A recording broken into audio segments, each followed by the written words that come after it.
चलिए दोस्तों, स्वागत है आप सभी का वर्ल्ड अफेयर्स चैनल पर। स्टार्ट करते हैं अपने आज के करंट अफेयर डेली बेसिस पर। यहाँ पर आप पढ़ सकते हैं quick point, organisation, special day, news of the day, NPYQs. आप मेरा Telegram Aman sir WiFi study official join करें, थोड़ा आपको कंटेंट अवेलेबल हो सके। मेक श्योर आप उसी में जुड़े जिसमें सबसे ज़्यादा बच्चे कनेक्टेड हो। इंडिया और EFTA को लेके एक करंट अफेयर बना है, ठीक है, इसको जानते हैं। पहली बात तो EFTA जो है यूरोपियन फ्री ट्रेड एसोसिएशन है। ये ऐसी कंट्रीज़ हैं जो यूरोपियन यूनियन का हिस्सा नहीं बनना चाहते, लेकिन यूरोपियन जो कंट्रीज़ हैं उसके कुछ बेनिफिट्स लेना चाहती है, तो इंडिया का उसके साथ टाई अप है। तो अभी इंडिया और 4 यूरोपियन कंट्रीज़ जो कि EFTA का हिस्सा है उनके साथ नेगोशिएशन मीटिंग हुई है, ठीक है। मीटिंग किस चीज़ को लेके है? Trade and economic partnership agreement को लेके, जो कि 2018 में स्टार्ट हुआ। अब ट्रेड एंड इकोनॉमिक पार्टनरशिप क्या है? जिसमें हम दोनों तरफ से जो है बायलैटरल ट्रेड है उसका बेनिफिट ले सकें, मार्केटिंग को एनहांस कर सके। इसके बारे में जानेंगे पूरा। एक क्वेश्चन आप सभी के सामने, इसमें से कौन सा फिस्कल पॉलिसी का इंस्ट्रूमेंट नहीं है? आंसर आप कमेंट बॉक्स पे दे सकते हैं इस क्वेश्चन का। चलिए, अगर बात करी जाए तो EFTA के बारे में पूरा डिटेल में जानते हैं। देखिए, बेसिकली ये इंटर गवर्नमेंटल ऑर्गेनाइजेशन है, 1960 में इसकी स्थापना हुई। ये यूरोपियन यूनियन जो है उसका अल्टरनेटिव है उन देशों का जो इसका हिस्सा नहीं बना। तो इससे यहाँ पे क्वेश्चन आ सकते हैं, कौन से ऐसे कंट्रीज है जो यूरोपियन यूनियन का हिस्सा नहीं है? तो पहला आइसलैंड है, ठीक है। उसके बाद नॉर्वे, स्विट्ज़रलैंड। ये ध्यान रखिएगा, ये यूरोपियन यूनियन का हिस्सा नहीं है, ठीक है। बट कुछ एग्रीमेंट्स के तहत जो है ये यूरोपियन की जो मार्केट है उसको एक्सेस कर सकते हैं, ठीक है। अब इंडिया का EFTA के साथ क्या लेना देना है? तो इंडिया का EFTA जो है 9th लार्जेस्ट ट्रेडिंग पार्टनर है, जो कि एक बड़ा हम कह सकते हैं साइज़ है। अगर EFTA की बात करी जाए तो मेन आइटम जो इंडिया का एक्सपोर्ट होता है EFTA में वो टेक्सटाइल, केमिकल, जेम्स, ज्वेलरी है, और हम जो इंपोर्ट करते हैं वहाँ से वो मशीनरी, केमिकल, प्रीवियस मेटल्स है, जो कि ज़्यादा कॉस्टली होते हैं। चलिए, एक और क्वेश्चन देखिएगा। ऑलिव राइडले टाइटल जो है इनके बारे में तो आप सभी जानते होंगे, लेकिन ये इसकी कुछ मास नेस्टिंग जो है कहीं और पे भी देखने को मिली है। तो लोकेशन है ऋषिकुलिया बीच, इंडिया के उड़ीसा में ही है ये भी, जहाँ पे हाईएस्ट एवर जो है ऑलिव सी टर्टल जो है देखे गए हैं। तो मिलियन ऑफ बेबी टर्टल जो है यहाँ पे एमर्ज हुए हैं। इस पे क्वेश्चन आ सकता है। वैसे आपको एग्जैक्ट लोकेशन इसकी पता होगी। पहले एक क्वेश्चन आप सभी के सामने, कस्टोडियंस ऑफ जो custodian contingency fund of India है उसके कस्टोडियन किन्हें माना जाता है? आंसर कमेंट बॉक्स पे दीजिएगा।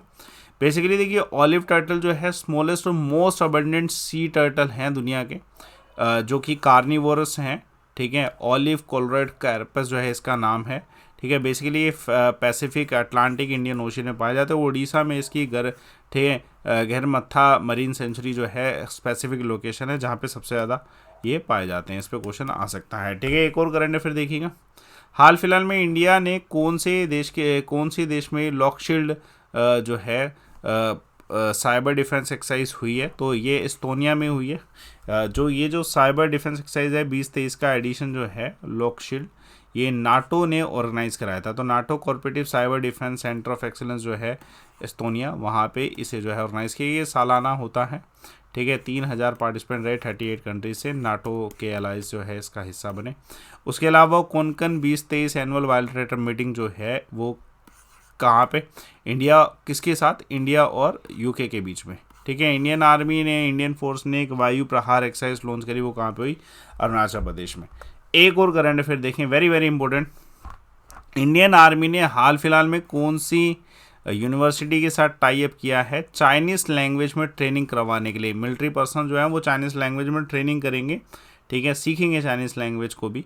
तो वो इंडियन आर्मी जो है तेजपुर यूनिवर्सिटी से टाई अप कर चुका है इसके लिए, ठीक है। इंडियन आर्मी का तेजपुर यूनिवर्सिटी से टाई अप हुआ है मेमोरेंडम ऑफ अंडरस्टैंडिंग, जिसके तहत तेजपुर इंडस्ट्री में यूनिवर्सिटी में जो है इंडियन आर्मी के पर्सन जो है चाइनीज़ लैंग्वेज को सीखेंगे, ठीक है। 16 वीक का ये कोर्स होगा, ठीक है, और डेफिनेटली इट्स रिक्वायर्ड। जो अरुणाचल प्रदेश की तरफ होते हैं उनके लिए ज़रूरी भी है, ठीक है, नहीं तो हम समझ नहीं पाएंगे, है ना।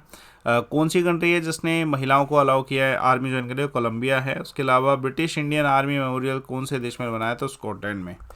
एक और करंट अफेयर देखिए, कौन सी स्टेट है जिसकी असेंबली ने फैक्ट्रीज अमेंडमेंट एक्ट 2023 पास किया है? तो आंसर इस क्वेश्चन का दोस्तों क्या है कि ये तमिलनाडु की सरकार ने पास किया है। देखिए, इसमें ना इस पे विवाद बन गया है, ठीक है। तमिलनाडु की सरकार ने इसे पास है। फ्लेक्सिबल वर्किंग आवर जो है मैंडेटरी 8 से 12 घंटे कर दिया है, जो कि बहुत ज़्यादा होता है अगर देखा जाए। इसीलिए वजह से जो है बाकी सभी ऑर्गेनाइजेशन जो है इसका विरोध कर रही हैं, ठीक है। स्टेट गवर्नमेंट ने हाल फिलहाल में friends of library programme launch किया, कौन सी स्टेट ने? तो तमिलनाडु ने। कौन सी स्टेट गवर्नमेंट ने जिसने लॉन्च किया? ठीक है, पुद्दुमई पेन योजना जो है गर्ल्स के लिए, तो ये तमिलनाडु ने। एक और करने, very very important question, IIT कौन सी है जो फर्स्ट इंटरनेशनल जो कैंपस है तंजानिया में खोलेगी? तो दोस्तों ये जो है आईआईटी मद्रास के द्वारा खोला जाएगा, ठीक है। अफ्रीका का जो तंजानिया है वहाँ पे अक्टूबर में खोला जाएगा। ये 64th institute day IIT Madras का हुआ था, उसी में इन्होंने अनाउंसमेंट किया कि भैया तंजानिया में से खोला जाएगा, ठीक है। इंपॉर्टेंट क्वेश्चन है, प्रेसिडेंट कौन से देश के हैं जिन्होंने global best M government award India के आईआईटी स्टूडेंट्स आईआईटी इंदौर के स्टूडेंट को दिया? तो इजिप्ट। कौन सा इंस्टीट्यूट है जो रैंक फर्स्ट पे आया है क्यूएस वर्ल्ड यूनिवर्सिटी रैंकिंग में? आईआईटी बॉम्बे। कल एक सवाल पूछा गया अकबरनामा को लेके, तो आंसर एकता का बिल्कुल सही है। अबुल फजल आज का सवाल देखिए, लार्जेस्ट ग्लैंड हमारे शरीर में कौन सी होती है? ठीक है। बाकी आप मेरा Telegram Aman sir WiFi study official join करें, और मेरा जो कोड है लाइव अमन, इस पे आपको 75% से भी ज़्यादा का डिस्काउंट आज दिलवा दिया जाएगा। अगर आपको सब्सक्रिप्शन लेना है तो लाइव अमन से ले लेना, मंथ की आखिरी समय है, तो मैं 75% मिल जाएगा। 10% की जगह आप बस कोड यूज़ करें लाइव अमन, आपको सब्सक्रिप्शन पे अवेलेबल रहेगा। यूटिलाइज़ करिए इस अपॉर्चुनिटी को, सेशन को लाइक करिए, शेयर करिए, चैनल को सब्सक्राइब करिए। Thanks a lot for watching.